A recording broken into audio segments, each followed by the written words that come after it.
Sing the battle cry of freedom. What I'm about to show you is it's hard to digest. And I was thinking about this when I was thinking about what you're about to see, and that's this. I've studied Marxism. I studied Marx. One of the things that Marx taught, and it was a brilliant move, by the way, is very wicked, but it's a wicked, brilliant dynamic if I could bring those two ideas together. This is what Marx taught. Marx said, if you want to destroy something, and again, I'm paraphrasing this, blame the person or the group for the very thing that you're doing. In other words, deflect. Whatever you're doing, say the other person is doing it. And if you keep saying it long enough, if you go back and study Hitler, if you go back and study his PR regime during that time, they were known for this. They kept saying certain things about the Jews over and over again. Then the media would repeat it over and over again. Therefore, the whole of that society began to look at who they were talking about. So if they kept saying that Jews were, and then just have these horrible lists of things, eventually people would begin to draw the conclusion, well, it must be true. Because after all of the media, they're all saying the same thing. Therefore, people began to look at the Jewish people in those regions as what they kept hearing the media say. Because again, no one really stops to think, well, they just wouldn't lie to us. Not all of them, would they? Well, when I saw what Barak did and what he said, he reminded me, he embodied Karl Marx. He really did, because he's doing the exact same thing that Marxists do. And by the way, this is what our kids are being taught in high school and in college as well.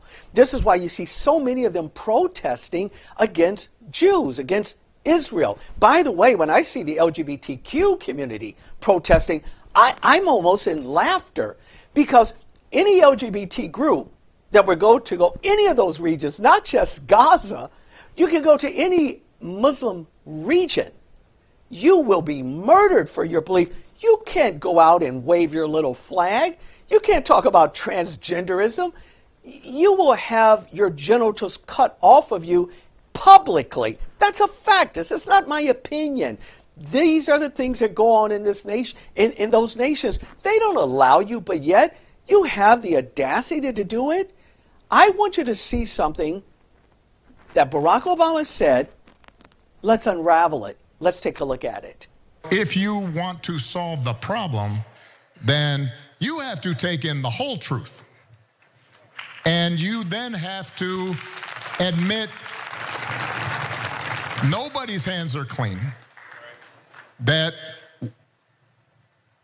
all of us are complicit to some degree.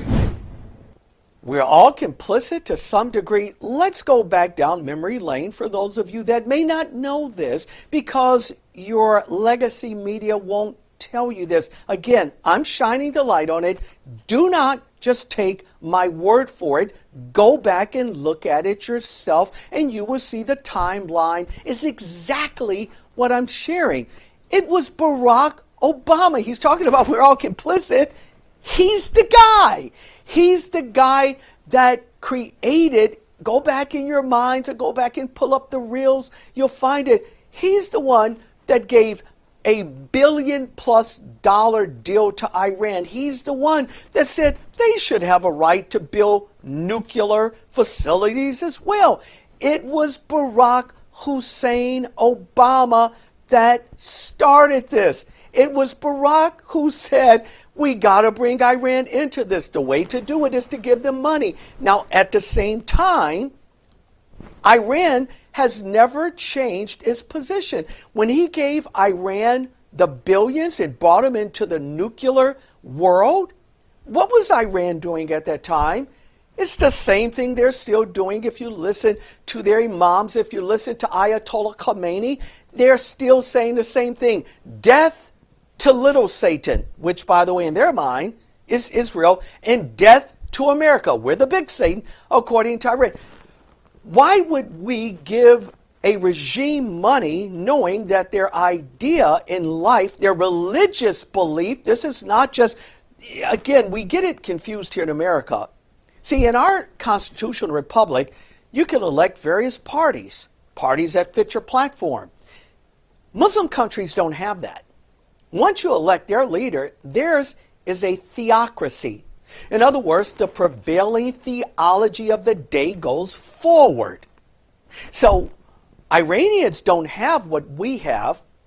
Those throughout Saudi Arabia don't have what we have. Qatar don't have what we have. Iran doesn't have. Iraq does not have what we have. They do not have this in the Muslim world. So when Barack Obama uses the term, all of our hands are, let's look at that. If you give a regime billions, give them the ability to create nuclear bombs to destroy, and they say, once we get it, by the way, we're going to use it. I don't know about you, but if an enemy tells me I'm going to kill you, and the moment I get some money to buy the proper firearms, I'm really going to kill not just you, but your entire family, why wouldn't I believe them?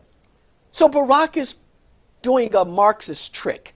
He's saying we're all complicit. No, Barack, you're complicit. You're the one who gave Iran the money. Now, if those of you that follow me, and there are a lot of you that do, and I really appreciate it, by the way, here's the reality. Iran is the funders. They funnel the money through their various groups, Hamas and Hezbollah. By the way, same groups that are fighting Israel right now. By the way, these are some of the same groups that are infiltrating our southern border. We have the receipts for it right now. The same groups, by the way, that created 9/11. Donald Trump, on the other hand, he took this away from them. He said to Iran and their proxies, we're not giving you anything. As a matter of fact, we're going to strip you. We're going to bankrupt you. That's the right approach. But according to the liberals, according to the left ideologue individuals like the Democratic Party, according to those who vote Democrat that are out marching in our streets, anti-Semitic views, tearing down the posters of loved ones that are being held captive in tunnels that we supplied the money to, that Trump had stopped. Biden, or what I call Biden, because we all know that Biden's not doing this. He's not mentally there. So we know that this is a puppet regime that is being driven by Barack Hussein Obama. This is why I call Biden Biden. We know that they're using this. People like Trump stopped it. Said, we're not going to give you guys money to destroy Israel because we know inevitably you're coming here to destroy us. So what are we doing? Why is it that we cannot have this candid, frank conversation in this nation? Why can't we talk about Jews in the United States of America who, by proportion, have been voting for the Democratic Party? By the way, no different than blacks. You keep voting for the same crazy regimes that are destroying you. Jewish people, come on.